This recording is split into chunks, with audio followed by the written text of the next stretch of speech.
In this video, I want to take a look at the question that comes up regularly in relation to investment and investing, and what's the best philosophy or what's the best asset class to invest in. In this video, I'm going to look at shares or property, and I'm going to take a look at the best long-term returns and see which asset class gives the best returns, or whether that's even the right question or not. Firstly, there's a major difficulty in comparing shares and property, because it is a bit like comparing apples and oranges.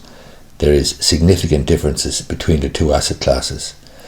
Property, for example, if you buy a property, whether it's a residential or a commercial, you can leverage or borrow on the security of that property.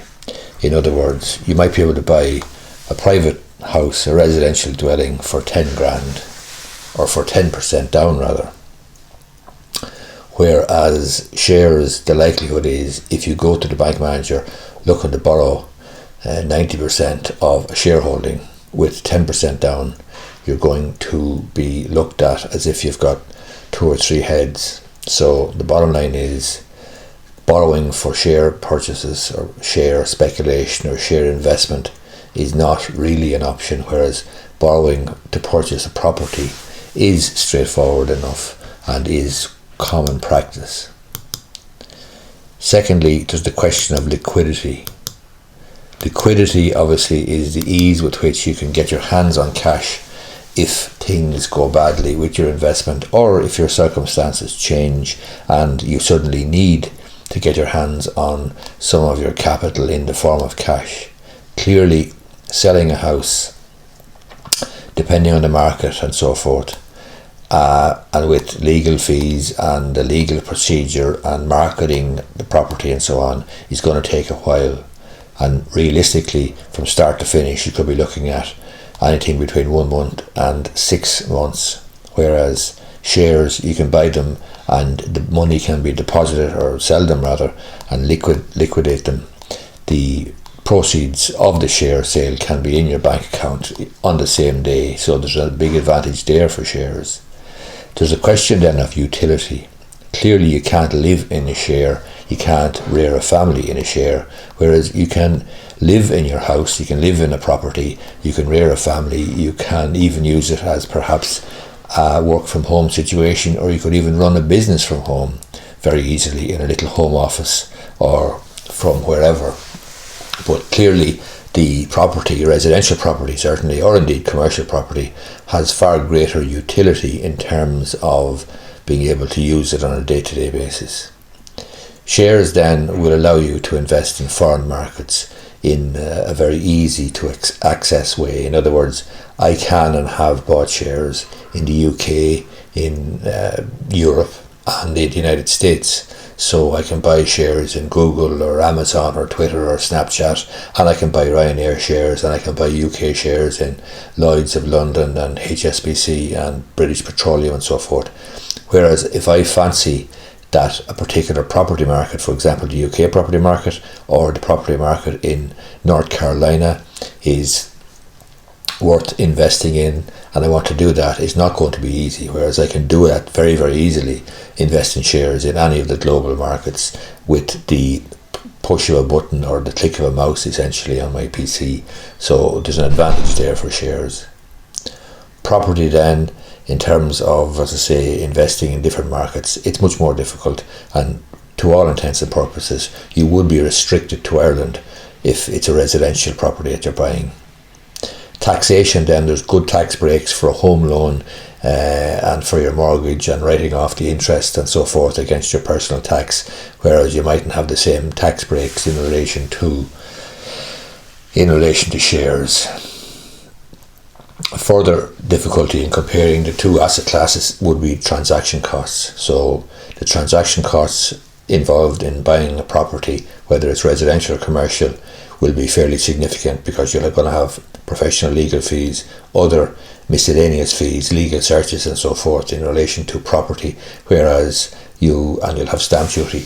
Now, you'll have stamp duty in relation to shares, but it's far easier to get in and out of shares, and therefore the transaction costs can be kept to a minimum, especially if you are running an account that's execution only. In other words, you're just buying the shares and selling the shares yourself, and you're not relying on anybody else for advice and so forth.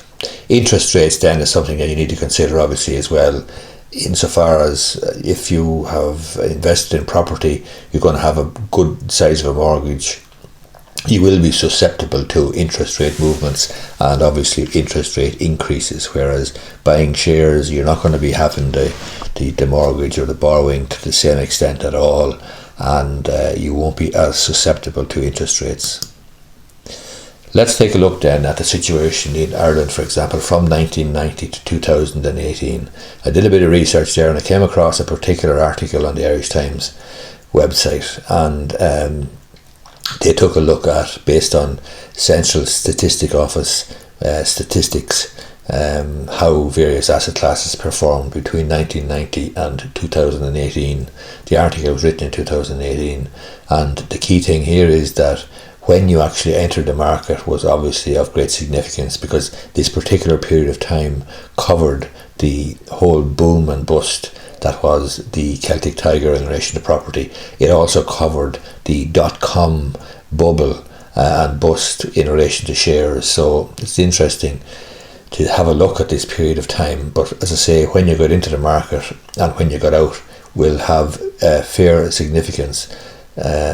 of significance. However, if you stay in the market for the long term, that is probably your best option. An investment of €10,000 in 1990 would have given you a return, as you see on the screen there, of 290% if it was in Irish residential property. Would have given you 413% if it was in global shares, and 286% if it was in Irish shares. Then the same 10 grand invested in 1995 would have given you the returns that you see on the screen there. Irish property 347, global shares 315, Irish shares 256. Then if the same 10 grand was invested in 2000, the year 2000, then Irish residential property would have only returned you at the end of that period of time 117%. Global shares would have performed even worse, giving you 70%, and Irish shares worse again at 51%. And if you invested the 10 grand in 2005 and got out then, or assessed your position in 2018, Irish residential property would actually have decreased in value by 7.5%. Global shares would have risen by 150, and Irish shares would have been down 10%. Clearly that's a reflection on the Celtic Tiger situation, the frothy economy, frothy property market in Ireland, and the bust. In conclusion, over the period of 1990 to 2018, the best return actually came from global shares, which gave a return of in excess of 400%. The difficulty, however, in coming to a definitive conclusion as to the best asset class over time arises because of the difficulties in comparing the two classes. There is, as we've seen, significant and important differences. It really is comparing apples and oranges to a great extent. Your personal situation and your circumstances and psyche will be vital as well. For example, if you were inclined to be anxious and worrying and stressed about the rises and falls of share prices and so forth, a significant investment then in the stock market for you is probably not a runner, because every day, every evening, you're going to find out or be told about the rises and falls of various shares, various stock exchanges, and it may not be good for your mental health and your psyche. Whereas on the other hand, you could be perfectly laid back. You might have a temperament which would allow you to say, look, I'm in this for the long haul. I'm not going to be freaked out by rises and falls in shares, etc. over a short period of time. I'm in it for the long haul. So your personal outlook, your personal psychological makeup is important. In relation to a house, obviously you don't have the same worries in that regard, insofar as nobody's going to come along and tell you the value of your house every single day or every single week of the year. You're going to live in your house, you're going to pay the mortgage as best you can, or you're going to pay the mortgage, and you're going to work away and enjoy your house and rear your family and so on. So obviously that's less stressful. However, if the market then goes pear-shaped and you end up with significant negative equity, then perhaps that would cause you a significant amount of stress, and then you might feel that you're trapped in a situation where you can't sell your house and so on. But obviously, if you don't need to sell your house, then it really doesn't make any difference that you're in negative equity. Obviously, it's disappointing and it is a setback, but if you continue to live in your house for 10 or 15 years, the overall return is going to be good, in my view. So I hope you find this video useful. My contact details are there on the screen, but I would encourage you that if you're going to invest in either shares or property, the question really isn't which is going to give you the best return, because it's very, very difficult. The question you should be asking yourself is whether you should be investing in property or shares. And I would, if you take one piece of advice from this video, it is that you should be investing for the long haul. And when I say long haul, I'm talking about 15-20 years. In that situation, regardless of whether you buy shares or property, and regardless of where you buy them, shares or property, and what type of shares and what type of property, you will do well in the long term, because that's just the way it is. 15 to 20 years, good investment. But anyway, hope you find the video useful, and I would appreciate if you gave it the thumbs up down below. So and if you're interested in subscribing to my YouTube channel, just hit the subscribe button there, hit the bell icon, and you'll be notified every time I make a new video. Thanks for watching.